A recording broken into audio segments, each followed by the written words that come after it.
हरे कृष्णा। आप सभी का दिन शुभ और मंगलमय हो और भगवान श्री कृष्ण की कृपा आप सभी भक्त जनों पर सदा बनी रहे। आज से आप हमारे चैनल पर आश्विन मास महात्म्य की कथाएं सुनेंगे। आज का अध्याय सुनाने से पहले आपको सुनाते हैं ठाकुर जी के एक भक्त की कहानी।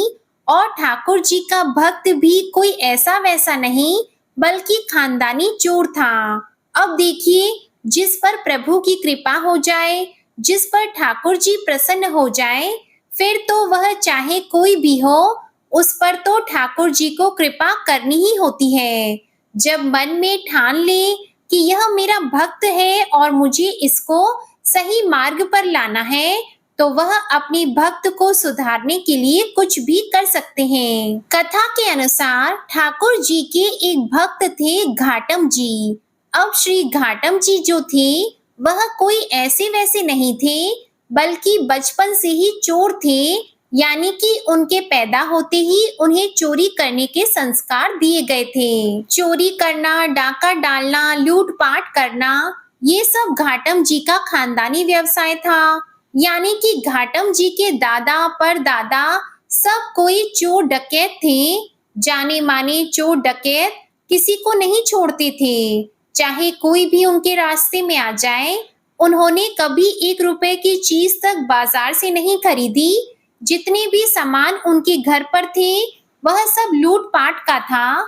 यहाँ तक कि उनके घर में कभी खाना तक नहीं बना, कभी भोजन तक नहीं बनाया गया, क्योंकि वो भोजन तक दूसरों के घरों से चुरा कर खाया करते थे। तो ऐसा पेशा था घाटम जी का। अब एक बार घाटम जी किसी वन में किसी को लूटने की तलाश में घूम रहे थे। सुबह से दोपहर हो गई, उन्हें आज कोई नहीं मिला जिसे वो लूट सके। भटकते भटकते उन्हें भूख प्यास भी लगने लगी।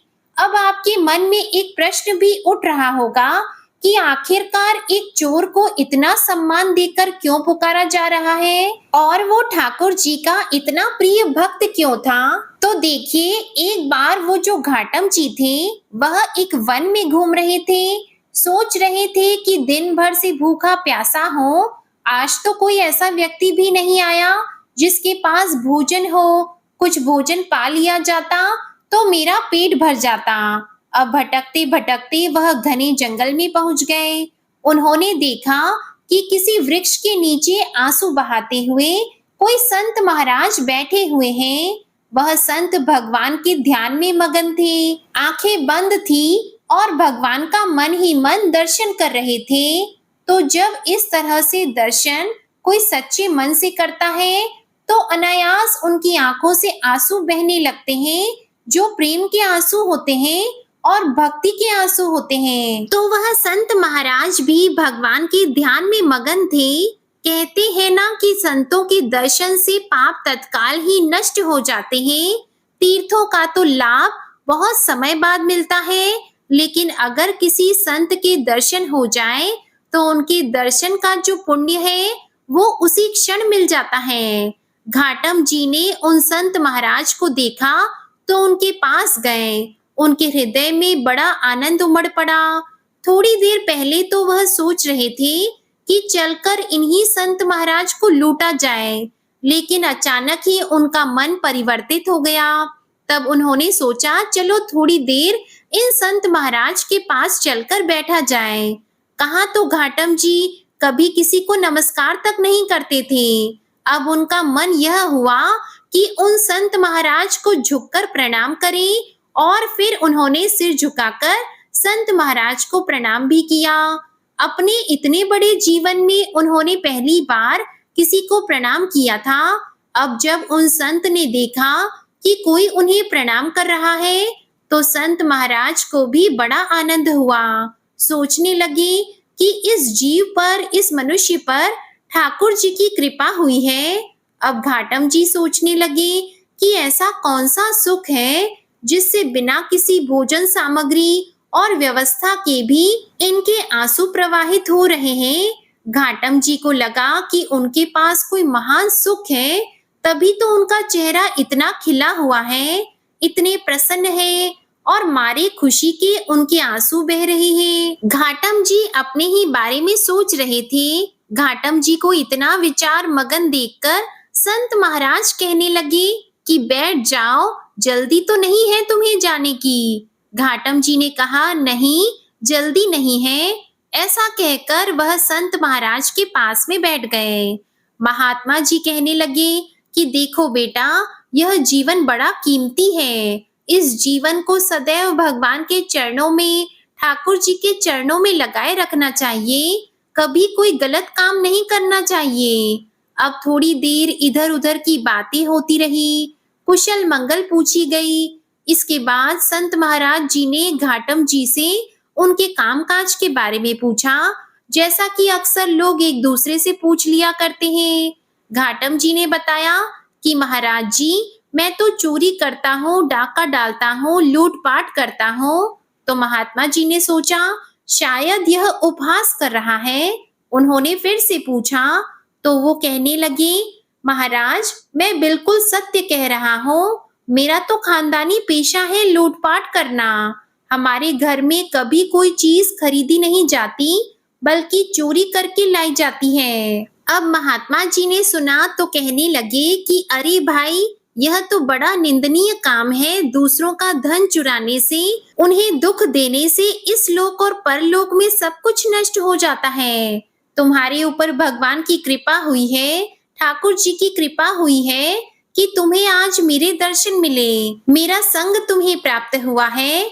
अब तुम मेरे सामने एक नियम लो कि आज के बाद तुम कभी चोरी नहीं करोगे। तो घाटम जी ने हाथ जोड़कर कहा, महाराज, यह तो बिल्कुल नहीं हो सकता। अरे इसी से तो हमारी रोजी रोटी चलती है, मेरे परिवार का पेट भरता है। बचपन से तो हमारे पुरखों ने चोरी करना हमें सिखाया है। जब हमने थोड़ा थोड़ा चलना ही सीखा था कि तभी से हमें चोरी करने की आदतें सिखाई गई। अब आप मुझसे कह रहे हैं कि मेरे बचपन की जो आदतें हैं, जो हमारा पेशा है, जो हमारा पुश्तैनी काम है, मैं वह छोड़ दूं। मेरे बड़ों ने तो मुझे यह नियम दिया है कि मैं कभी ये चोरी का धंधा न छोड़ूं। आप में तो मुझे बस विशेष श्रद्धा हो रही है, इसलिए मेरा मन आपकी तरफ खींचा चला जा रहा है। संत जी, आप चाहे मुझे कोई भी उपदेश दे दीजिए, बस मुझसे चोरी करना छोड़ने के लिए मत कहना। अगर मैं आपको वचन दे दूंगा तो आजीवन वही करूंगा जो कि आप कहेंगे। तो संत महाराज जी ने कहा कि अगर तुम चोरी करना नहीं छोड़ सकते तो ठीक है, तो तुम्हें फिर मेरी 4 बात माननी पड़ेंगी। मानना चाहते हो तो मानो। पहली बात, सदा सत्य बोलना, झूठ कभी मत बोलना, चाहे तुम कितना भी गलत काम क्यों ना कर लो, तुम्हें झूठ नहीं बोलना है। दूसरी बात, साधु संतों की सेवा में रुचि रखना। जैसा भी तुमसे बन पड़े, जो कुछ भी तुम्हारे पास हो, चाहे लूटपाट का हो, चोरी का हो, उसी से तुम साधु सेवा में रुचि रखना। जब भी कोई संत दिखाई दे तो उन्हें प्रणाम करना और उनसे कभी रुष्ट होकर क्रोध में बात बिल्कुल मत करना। हमेशा उनसे आदर और बड़ी विनम्रता से बात करना। अगली बात, अगर कभी कोई संत तुम्हारे घर आ जाए तो उन्हें भूखा मत जाने देना, भले ही वह भोजन चोरी का क्यों ना हो। उन्हें जल पिलाना, भोजन कराना और उनकी सेवा करना। अगली बात, आज के बाद बिना ठाकुर जी को भोग लगाए कभी भी ना तो जल पीना और ना ही स्वयं भोजन करना। चौथी बात, अगर कहीं भी ठाकुर जी की आरती हो रही हो तो बिना दर्शन किए वहां से मत जाना, पीठ फेर कर बिल्कुल मत जाना। घाटम जी को संत महाराज की ये सब बातें पसंद आई। इसलिए पसंद आई क्योंकि उन्होंने उसे चोरी करना बंद करने के लिए बिल्कुल नहीं कहा था, बल्कि अन्य उपदेश ही दिए थे जो कि उसके लिए करने बहुत आसान थे। उसे तो चोरी छोड़ना बड़ा मुश्किल काम लग रहा था। तब उसने संत महाराज जी को प्रणाम किया और जीवन भर उन 4 बातों का पालन करने का वचन भी दे दिया। इसके बाद घाटम जी संत महाराज को प्रणाम करके अपने घर आ गए। अब घाटम जी लूटपाट करके धन लाते, उस धन से साधु सेवा करते, उसके बाद जो बच जाता उससे अपने परिवार को पालते। एक दिन साधु संतों की एक मंडली उनके घर आई तो उन्होंने उठकर तुरंत ही उन संतों को दंडवत प्रणाम किया, क्योंकि उन संत महाराज ने कहा जो था, और उसके बाद सभी को बैठने के लिए सुंदर आसन भी दिए। अब उन्होंने देखा कि घर में इन साधु संतों को देने के लिए कुछ तो भोजन है नहीं, कहाँ से लाकर दूं? तो घाटम जी ने बाजार जाकर दुकानदारों से थोड़ा उधार मांगने का प्रयास किया, लेकिन दुकानदार तो उन्हें अच्छे से जानते थे। दुकानदारों ने साफ मना कर दिया। उस समय गेहूं की फसल की कटाई चल रही थी। खेतों में गेहूं के ढेर लगे हुए थे, और जो किसान लोग थे वो थक हार कर अपने घर पर सो रहे थे। तो घाटम जी ने क्या किया कि एक बड़ी सी चद्दर लेकर पहुंच गए खेत में, और जल्दी से गेहूं भरकर ले आए। फिर गेहूं पीसकर उन्होंने संतों के भोजन की व्यवस्था की। घाटम जी बड़े तंदुरुस्त थे। चलने के कारण खेत में उनके पैरों के निशान बन गए। अब साधु संत जनों को भोजन कराते समय घाटम जी सोच रहे थे कि अब तो वह पक्का फंसे, क्योंकि जब वह किसान जागेंगे तो पैरों के निशान खेत में उन्हें दिखाई देंगे। उन्हें सारी बात समझ में आ जाएगी कि यह तो घाटम के पैरों के निशान हैं। अब जैसे जैसे वो संत जन भोजन ग्रहण कर रहे थे, वैसे ही बड़ी धूल भरी आंधी चली और बारिश हो गई। अब चमत्कार देखिए, घाटम जी के पैरों के निशान जो वह खेतों में छोड़ आए थे, खेत में जो निशान पड़ गए थे, वह बारिश होने के कारण सब के सब मिट गए। अब तो यह बात देखकर घाटम जी को यह विश्वास हो गया कि साधु संतों की सेवा कभी उन्हें फंसने नहीं देगी, चाहे वह कितनी भी बड़ी चोरी क्यों न कर ले, कितना भी बड़ा डाका क्यों न डाल ले। यह बात जानकर उनके हृदय में बड़ा आनंद हुआ। साधु संतों के प्रति सेवा की जो उनके मन में श्रद्धा थी, वह और भी अधिक बढ़ गई।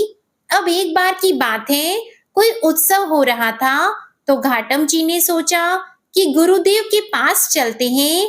लेकिन गुरुदेव के पास खाली हाथ तो जाऊंगा नहीं, क्या लेकर जाऊं? उन्हें लगा कि उत्सव है तो गुरुदेव के पास कुछ तो सेवा पहुंचनी चाहिए। उनके पास तो एक भी पैसा नहीं था। अब उन्होंने सोचा कि चलो सेवा ही तो करनी है, और गुरुदेव ने चोरी करने से मना भी नहीं किया है। उन्होंने तो कहा है कि सेवा करो चाहे चोरी करो, डाका डालो। तो अब घाटम जी सोचने लगे कि चलो आज रात में चोरी की जाए, और जो कुछ भी मिलेगा उसे सुबह गुरुदेव को अर्पण कर देंगे। अब घाटम जी ने एक सिपाही का वेश बनाया और महाराज के पास अस्तबल में घुस गए। अस्तबल में खटपट की आवाज होने पर पहरेदार ने आवाज लगाई कि अरे भाई कौन है? अब गुरुदेव ने घाटम जी को एक बात बोली थी कि तुम कभी झूठ मत बोलना, चाहे कितनी भी मुश्किल में फंसे हो, सच बोलना। चोरी कर रहे हो, डाका डाल रहे हो, कितना भी गलत काम क्यों ना कर रहे हो, उस समय भी तुम्हें सच बोलना है। पकड़े जाने के डर से या कहीं से भागने के डर से भी कभी झूठ मत बोलना। गुरुदेव की आज्ञा तो मान्य थी, क्योंकि गुरुदेव को घाटम जी ने वचन जो दे रखा था। तो गुरुदेव की सत्य बोलने की आज्ञा मानते हुए घाटम जी ने वहीं से आवाज लगाई कि अरे भाई मैं चोर हूँ, मैं चोर हूँ। पहरेदार ने सोचा कि अगर चोर होगा तो थोड़े ही बोलेगा कि मैं चोर हूँ। पहरेदार को लगा यह तो कोई राजा का खास आदमी है, तभी तो यह हास परिहास में बिना डरे कह रहा है कि मैं चोर हूँ। अब सिपाही के वेश में घाटम जी ने राजा के अस्तबल में जो घोड़े बंधे हुए थे, उन घोड़ों में से एक बढ़िया घोड़ा लिया और उस पर सवार होकर वहां से चले गए। उनकी वेशभूषा को देखकर पहरेदार ने पहले की तरह उन्हें बिल्कुल नहीं रोका। पहरेदार सोचने लगा कि एक आदमी इतना निर्भय होकर बिना डरे हुए राजा के अस्तबल में चला गया, और बिल्कुल जो सबसे सुंदर सबसे बढ़िया घोड़ा था उसे लेकर जा रहा है, तो ऐसा तो कोई सामान्य व्यक्ति कर ही नहीं सकता। हो ना हो यह तो महाराज जी का ही कोई खास व्यक्ति होगा। अब घाटम जी उस घोड़े पर सवार होकर वहां से चल पड़े। वहां से निकले तो सोचा कि चलो इस घोड़े को ही कहीं बेच देंगे, जो पैसे मिलेंगे उन्हीं से गुरु जी की सेवा कर लेंगे, उन्हीं को गुरु जी की सेवा में अर्पण कर देंगे।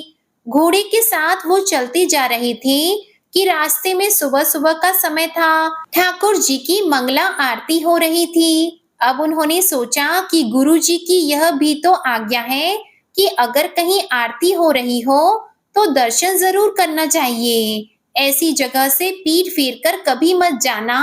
तो उन्होंने घोड़े को वहीं एक पेड़ से बांध दिया और आरती के दर्शन के लिए मंदिर के अंदर चले गए। उधर पहरेदार ने जब सोचा कि राजा का कोई आदमी होता तो सबको तो सूचना मिली होती। अब उन्हें समझ में आया कि वास्तव में वह तो चोर ही था, सच बोल रहा था और हमने उसके धोखे में आकर उसे जाने दिया। अब राजा के जो सैनिक थे वह चोर और घोड़े का पीछा करने लगे और उसी जगह पर आ गए जहां पेड़ से घोड़ा बांधकर घाटम जी अंदर आरती के दर्शन करने गए थे।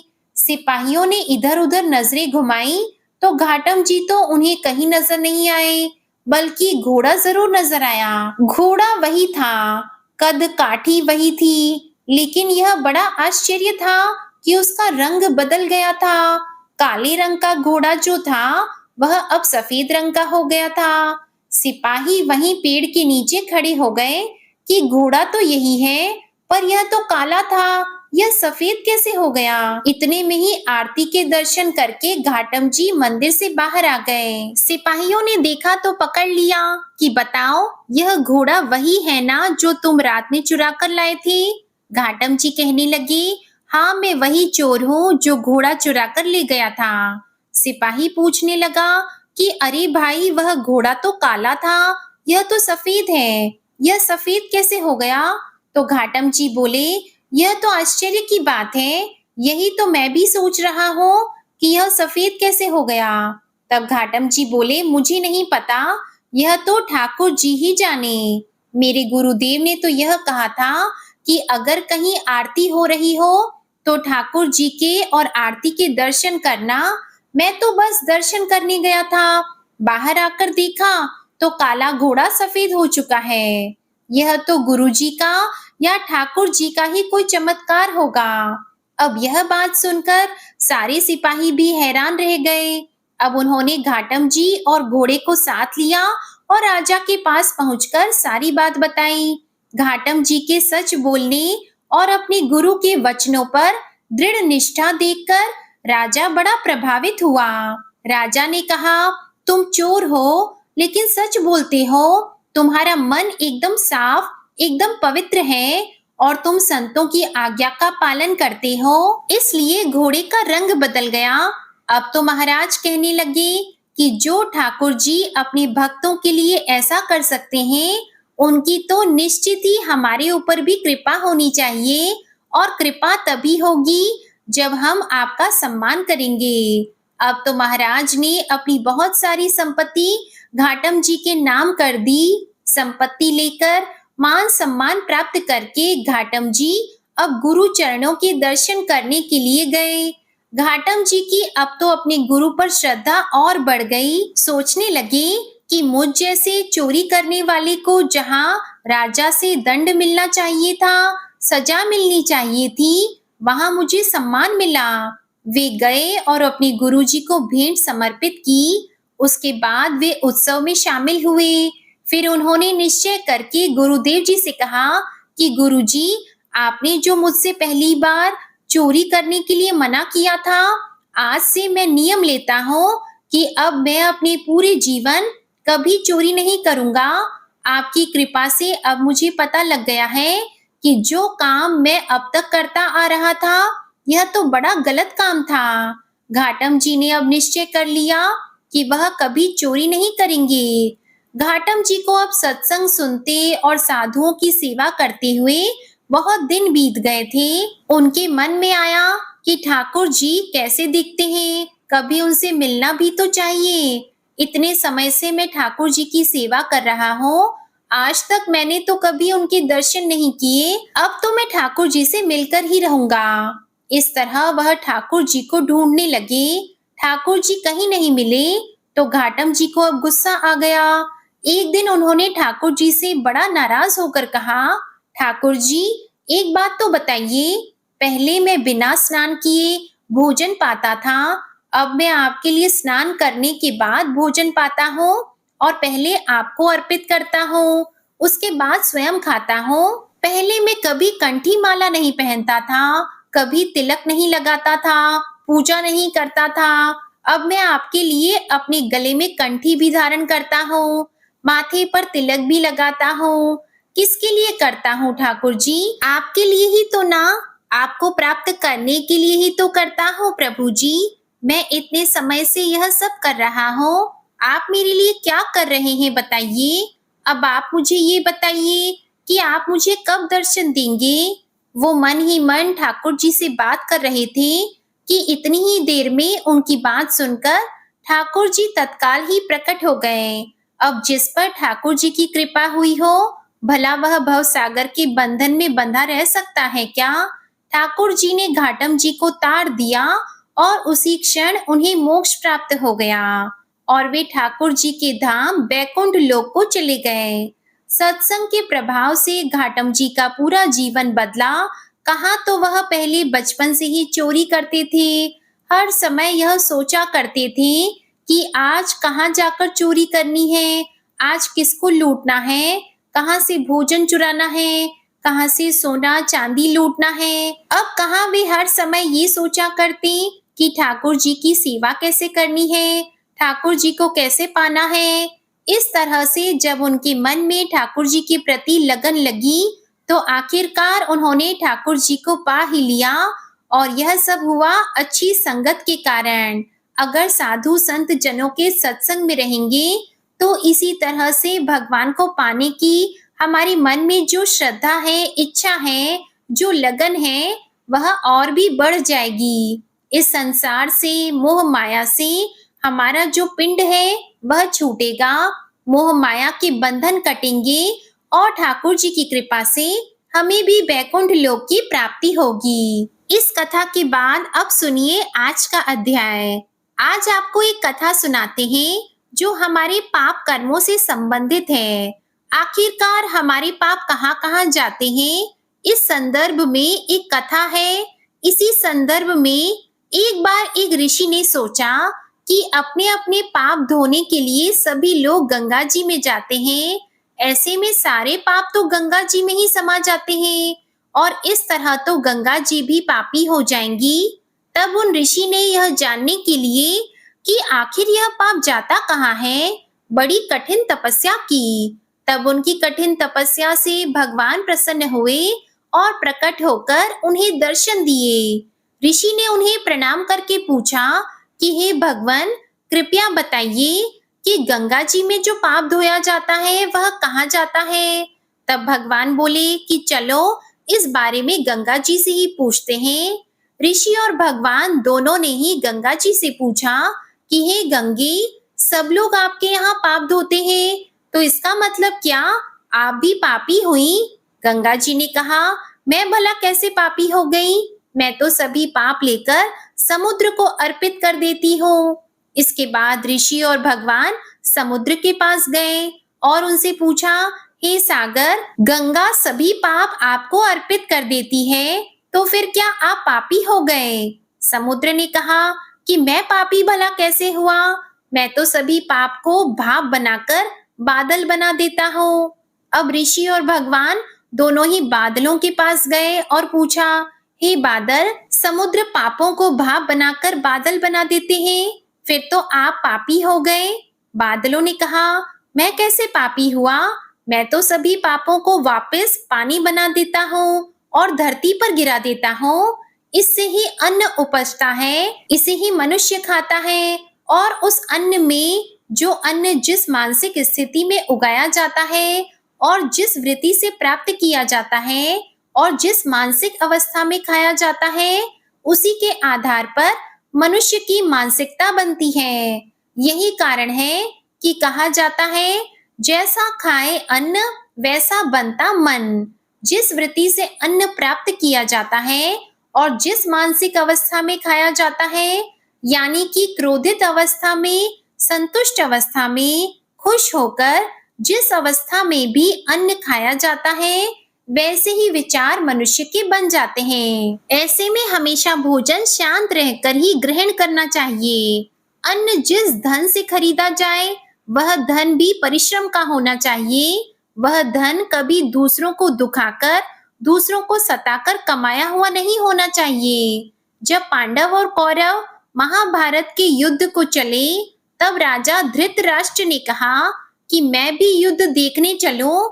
तब श्री व्यास देव जी कहने लगे, हे राजन, नेत्र के बिना क्या देखोगे?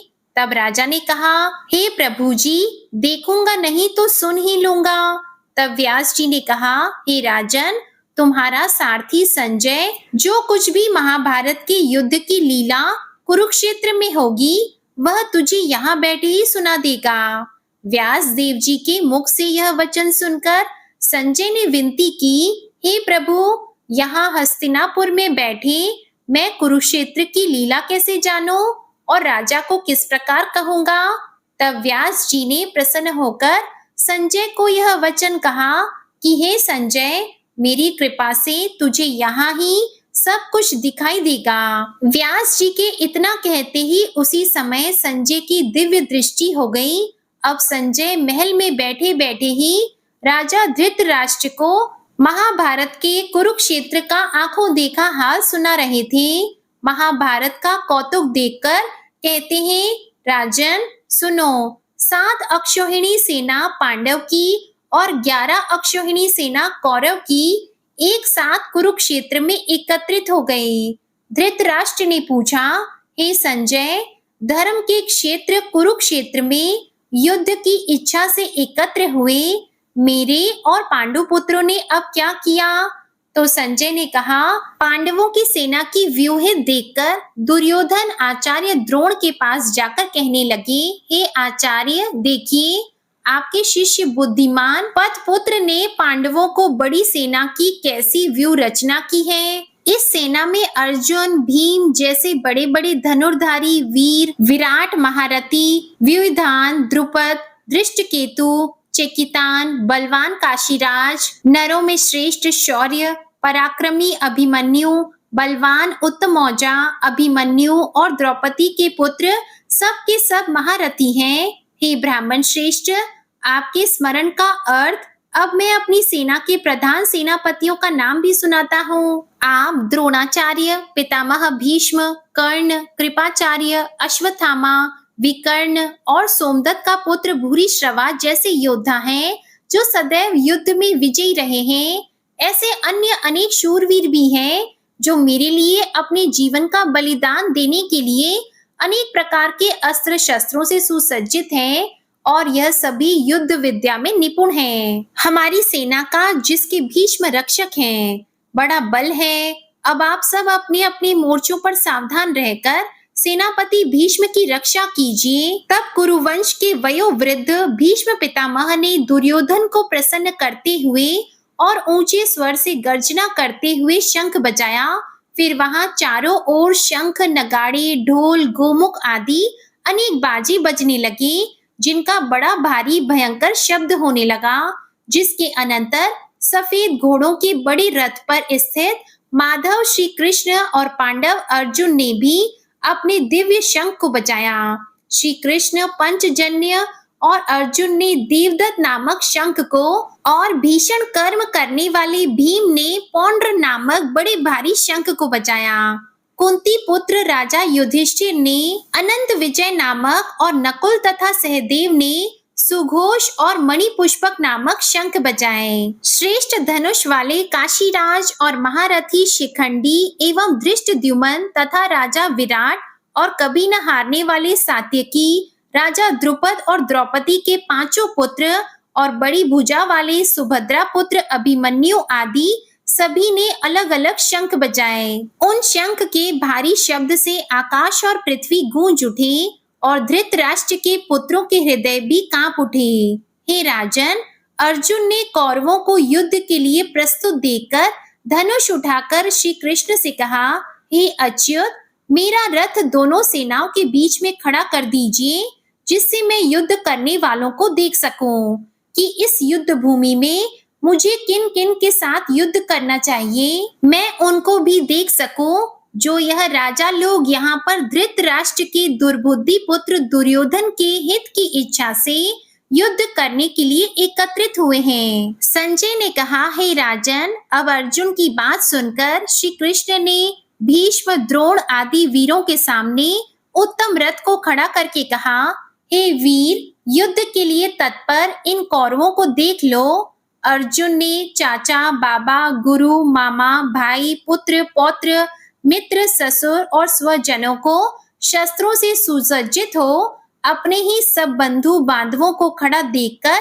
परम दयालु होकर अत्यंत दुख के साथ यह वचन कहे, हे श्री कृष्ण, युद्ध की इच्छा से आए हुए इन अपने बंधु बांधवों को देखकर मेरे अंग शिथिल हो गए हैं और मेरा मुख सूखा जा रहा है, मेरा शरीर कांप रहा है, रोमांच खड़े हो रहे हैं, मेरा गांडीव हाथ से गिरा जा रहा है, त्वचा जली जा रही है। हे केशव, अब मुझ में यहाँ खड़े रहने की सामर्थ्य भी नहीं है, मेरा मन चक्कर खा रहा है और सब लक्षण मैं उल्टे देख रहा हूँ और युद्ध में स्वजनों का वध करके तो मुझे कोई लाभ नहीं होगा। इसलिए हे कृष्ण, जीत, राज और सुख भी अब मैं नहीं चाहता। इस युद्ध के मैदान में यह सारे मेरे अपने ही तो हैं, मेरे अपने बंधु बांधव हैं। मैं इन सबको मारने की इच्छा बिल्कुल भी नहीं करता। हे मधुसूदन, हे जनार्दन, त्रिलोकी के राज्य के लिए भी मैं अब इन्हें नहीं मारना चाहता। फिर इस पृथ्वी के राज्य के लिए तो कहना ही क्या है। हे जनार्दन, धृतराष्ट्र के पुत्रों को मारकर हमारा क्या भला होगा? इन आतताइयों का वध करने से पाप ही होगा। इसलिए अपने भाइयों और धृतराष्ट्र के पुत्रों को मारना सर्वथा अनुचित है। हे माधव, स्वजनों को मारकर क्या हम सुखी हो सकते हैं? यह सब लोभ के वशीभूत हैं और कुल के नाश करने तथा मित्र द्रोह करने में पाप को नहीं, कुल नाश के दोष को जानते हुए भी हमको इस पाप से क्यों दूर नहीं रहना चाहिए? कुल का नाश होने से कुल के प्राचीन धर्म नष्ट हो जाते हैं, फिर धर्म नाश होने से कुल में पाप ही बढ़ता है। कृष्ण, पाप से कुल की स्त्रियां व्यभिचारिणी हो जाती हैं, जिनमें वर्ण शंकर संतान उत्पन्न होती है। वह वर्ण शंकर जिन पुरुषों ने कुल को नष्ट किया है तथा उस कुल को नरक में पहुंचाते हैं, क्योंकि फिर श्राद्ध, तर्पण आदि बंद हो जाते हैं। वर्ण शंकर बनाने वाले दोषों से कुल वधुओं की जाति, धर्म और कुल धर्म निरंतर नाश होते हैं। हे जनार्दन, मैंने बराबर सुना है कि कुल धर्म नष्ट होने से निश्चय ही नरक में जाना होता है। हाय, हम इतना बड़ा पाप करने को तैयार हैं, जो राज्य सुख के लोभ से अपनों को ही मारने की कोशिश कर रहे हैं। शस्त्रों को धारण किए हुए धृतराष्ट्र पुत्र अगर मुझ शस्त्र रहित और उपायहीन को रणभूमि में बांधकर मार डाले तो मेरा बहुत कल्याण होगा। संजय ने कहा, हे राजन, ऐसा कहकर अत्यंत दुखी होकर अब अर्जुन ने उसी समय धनुष बाण फेंक दिए हैं और वह रथ के पिछले भाग में जा बैठा है। इसके आगे का वृतांत आप सभी अगले अध्याय में सुनिएगा। एक समय पार्वती जी ने पूछा, हे महादेव जी, किस ज्ञान के बल से आपको संसार के लोग शिव कहकर पूछते हैं? मृगशाला ओढ़े, अंगों में शमशान की विभूत को लगाए, गले में सर और मुंडों की माला पहने रहे हैं, इनमें कोई तो पवित्र कर्म नहीं, फिर आप किस ज्ञान से पवित्र हैं? कृपा करके कहिए। तब महादेव जी बोले, हे प्रिय, सुनो, गीता के ज्ञान को हृदय में धारण करने से मैं पवित्र हूँ और उस ज्ञान से मुझे बाहर की कर्म व्याप्ति नहीं। तब पार्वती जी ने कहा, भगवान, जिस गीता ज्ञान की आप ऐसी स्तुति करते हैं, उसके सुनने से कोई कृतार्थ भी हुआ है क्या? तब महादेव जी ने कहा, ज्ञान को सुनकर बहुत सारे जीव कृतार्थ हुए हैं और देवी आगे भी होते रहेंगे। अब मैं आपसे एक पुरातन कथा कहता हूँ, ध्यान से सुनो। एक समय पाताल लोक में शेषनाग की शैया पर श्री नारायण जी नैन मूंद कर अपने आनंद में मगन थे। उस समय भगवान के चरण दबाती हुई श्री लक्ष्मी जी ने पूछा, प्रभु, निद्रा और आलस्य उन पुरुषों को व्याप्त है जो जीव तामसी हैं, फिर आप तो तीनों गुणों से अतीत हो। हे श्री नारायण जी, हे प्रभु, आप वासुदेव हो, आप इस समय नेत्र मूंद रहे हो, इसमें मुझे बड़ा आश्चर्य हो रहा है। श्री नारायण जी बोले, हे लक्ष्मी, मुझे निद्रा आलस्य कभी नहीं व्यापता। एक शब्द रूप जो भगवत गीता है, उसमें जो ज्ञान, उसके आनंद में मैं मगन रहता हूँ। जैसे 24 अवतार मेरे आकार रूप है, वैसे ही यह गीता शब्द रूप अवतार है। इस गीता में यह अंग है। 5 अध्याय मेरे मुख हैं, 5 अध्याय मेरी भुजा है, 5 अध्याय मेरा हृदय और मन है, 16 अध्याय मेरा उदर है, 17वां अध्याय मेरी जंघा है और 18वां अध्याय मेरे चरण है। सब गीता के जो श्लोक हैं, सो मेरी नाड़ियां हैं। गीता के अक्षर मेरे रोम हैं। ऐसा जो मेरा शब्द रूप गीता ज्ञान है, जिसके अर्थ में हृदय में मैं विचरता हूँ और बहुत आनंद को प्राप्त होता हूँ। श्री लक्ष्मी जी बोली, हे नारायण जी, जब गीता का इतना ज्ञान है तो उसे सुनकर कोई जीव कृतार्थ भी हुआ है, सो मुझसे कहिए। तब श्री नारायण जी कहने लगे, हे लक्ष्मी, गीता ज्ञान को सुनकर बहुत से जीव कृतार्थ हुए हैं। अब आप सुनो। शूद्र वर्ण का एक प्राणी था जो चंडालों के कर्म करता था और तेल लवण का व्यापार करता था।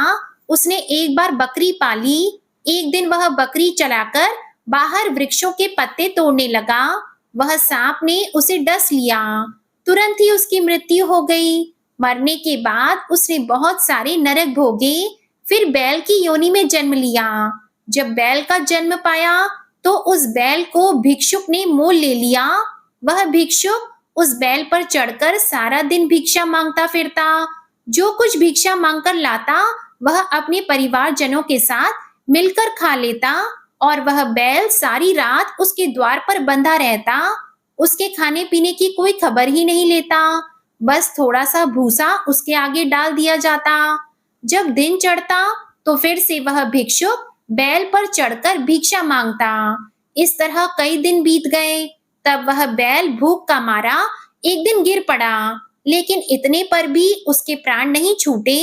नगर के लोग आए, देखे तो कोई तीर्थ का फल दे, कोई व्रत का फल दे, लेकिन उस बैल के प्राण नहीं छूटे। एक दिन गणिका आई। उसने मनुष्यों से पूछा, यह भीड़ कैसी है?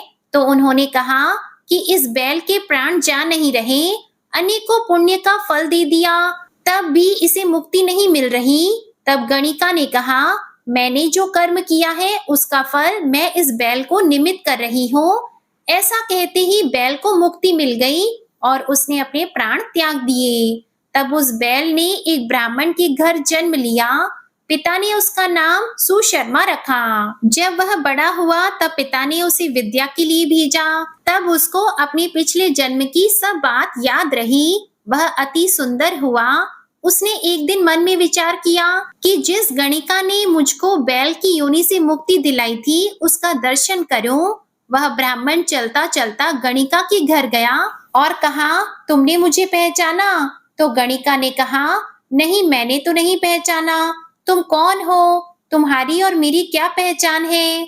तुम एक ब्राह्मण हो और मैं वैश्या। तब ब्राह्मण ने कहा, मैं वही बैल हूँ जिसको तुमने अपना पुण्य दिया था। तब मैं बैल की योनि से छूटा था। अब मैंने ब्राह्मण के घर जन्म लिया है। तुम अपना वह पुण्य बताओ जिससे मुझे पिछले जन्म में मुक्ति मिल पाई थी। तब गणिका ने कहा, मैंने जानबूझकर कोई पुण्य नहीं किया।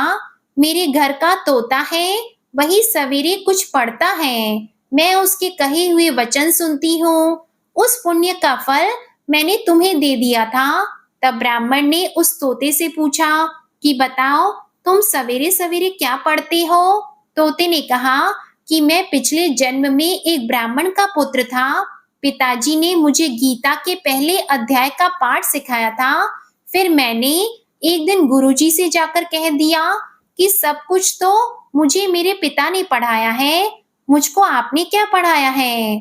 तब गुरुजी ने मुझे श्राप दे दिया कि तू तोता बन जा, और मैं तोता अर्थात सुआ हो गया। और एक दिन एक शिकारी मुझे पकड़ कर ले गया। फिर एक ब्राह्मण ने मुझे मोल ले लिया। वह ब्राह्मण भी अपने पुत्र को गीता का पाठ सिखाता था, तब तक मैंने वह पाठ सीख लिया।